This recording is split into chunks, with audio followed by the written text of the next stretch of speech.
Welcome to Democracy Now!, democracynow.org, The War and Peace Report. I'm Amy Goodman. President Trump pushed closer toward a constitutional crisis with Congress Wednesday, vowing to fight all subpoenas from House Democrats ordering current and former aides to testify on Capitol Hill. Trump's remarks came as the White House continued to suggest the president may invoke executive privilege to prevent former White House counsel Don McGahn from testifying publicly to the House Judiciary Committee on May 21st. Well, the subpoena is ridiculous.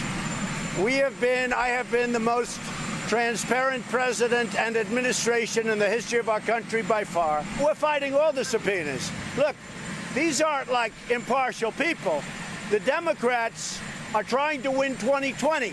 House Oversight Committee Chair Elijah Cummings said aides who defy subpoenas could be held in contempt of Congress, warning, quote, these employees and their personal attorneys should think very carefully about their own legal interests rather than being swept up in the obstruction schemes of the Trump administration, unquote. House Judiciary Chair Gerald Nadler has suggested fining officials personally if they refuse to testify to his committee.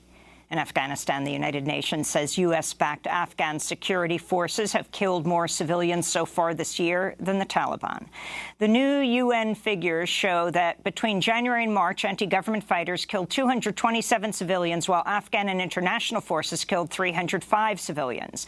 The report also found U.S. and NATO airstrikes have killed 145 civilians so far in 2019, half of them women and children. Meanwhile, a major new investigation by Amnesty International on air wars has revealed the U.S.-led military coalition in Syria killed more than 1,600 civilians during the 2017 offensive to oust ISIS militants from the city of Raqqa. Amnesty is calling on the U.S. and coalition nations to fully investigate the mass civilian casualties. After headlines, we'll go to London to speak with Donatella Rivera, the exposé's lead investigator. In Hong Kong, hundreds of activists held a candlelight vigil Wednesday outside the prison where 4 protest leaders have been ordered to serve 16-month sentences for organizing pro-democracy demonstrations in 2014. 4 other activists received suspended sentences, while a 9th had her sentencing trial delayed for health reasons. The so-called umbrella movement brought hundreds of thousands of protesters into the streets of Hong Kong to oppose the Chinese government's plans to only allow candidates approved by Beijing to run for office. They were ultimately unsuccessful as Chinese officials continue a rollback of the policy known as one country, two systems that grants greater freedoms and political autonomy to Hong Kong. Sri Lankan police are on high alert amidst fresh bomb scares in the wake of Easter Sunday attacks that killed 359 people and injured more than 500. Overnight, authorities arrested 16 more suspects in the case. Among those arrested so far is Mohammed Yusuf Ibrahim, one of Sri Lanka's richest spice traders. Authorities say 2 of his sons were among 8 suicide bombers who died in Sunday's attacks. On Wednesday, Sri Lanka's president sacked the country's police chief and defense secretary amidst widespread reports that security forces had ample warnings about imminent attacks ahead of the bombings, but failed to act. The United Nations has condemned Saudi Arabia's mass public execution this week of 37 prisoners, some of whom were convicted based on confessions extracted through torture. This is UN human rights spokesperson Ravina Shamdasani. We had concerns about confessions that had been extracted through torture. We had concerns that the due process and the fair trial rights of the individuals had not been respected.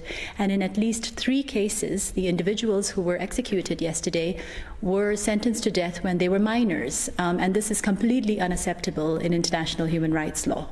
So we utterly condemn the executions carried out yesterday by Saudi Arabia. Back in the United States, Texas has executed one of 3 white supremacists convicted of killing an African-American man from more than 2 decades ago in a modern-day lynching that shocked the conscience of the nation and led to state and federal hate crime laws. In June of 1998, 49-year-old Jasper resident James Byrd was chained to a pickup truck and dragged to his death.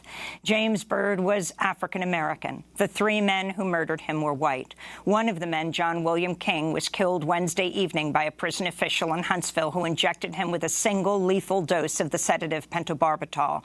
King was an avowed racist covered in tattoos depicting Nazi imagery, a lynching, and the words Aryan pride. He was the second man to be executed for James Byrd's murder. A third man serving a life sentence for the murder is due for a parole hearing in 2034. Former Vice President Joe Biden has formally entered the 2020 race for the White House, becoming the 20th Democrat to seek the nomination, the largest field ever for the party. In a campaign video released on social media this morning, Biden took aim at President Trump's response to the 2017 Unite the Right March of White Nationalists in Charlottesville, Virginia, and the killing of the anti-racist protester Heather Heyer. It was there on August of 2017 we saw Klansmen and white supremacists and neo-Nazis come out in the open. Their crazed faces, illuminated by torches, veins bulging and bearing the fangs of racism, chanting the same anti-Semitic bile heard across Europe in the 30s. And they were met by a courageous group of Americans, and a violent clash ensued. And a brave young woman lost her life. And that's when we heard the words of the President of the United States that stunned the world and shocked the conscience of this nation. He said there were, quote, some very fine people on both sides. Very fine people on both sides?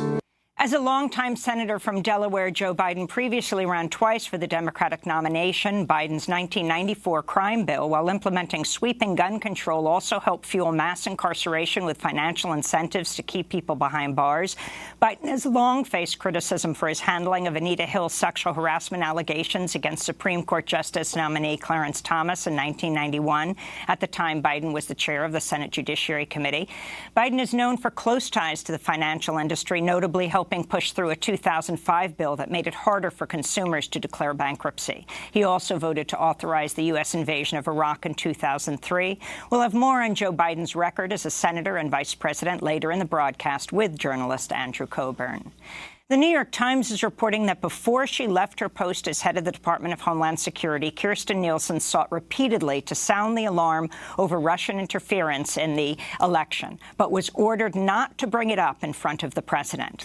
As DHS Secretary, Nielsen was tasked with overseeing the nation's civilian cyber defenses. But according to the New York Times, Chief of Staff Mick Mulvaney made it clear that Trump still equated any public discussion of malign Russian election activity with questions about the legitimacy of his victory. Nielsen resigned earlier this month after overseeing Trump's zero-tolerance immigration policy that's seen children separated from their parents and entire families held in cages resembling dog kennels.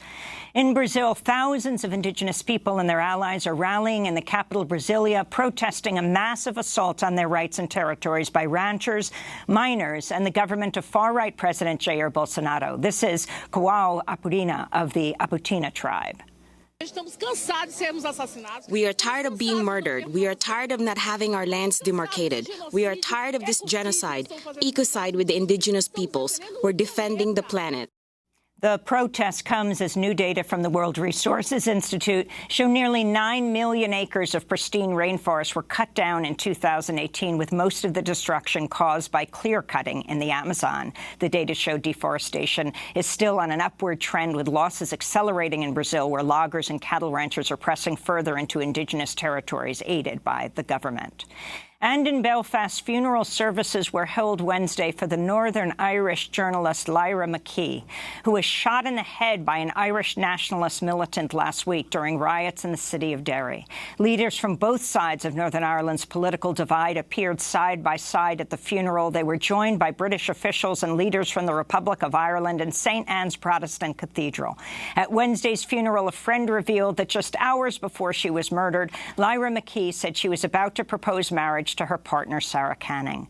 A group calling itself the New IRA, which opposes the 1998 Belfast Agreement peace accord, has claimed responsibility for her murder, though it didn't identify the shooter. Ahead of Wednesday's funeral, Sinn Féin President Mary Lou McDonald condemned the assassination.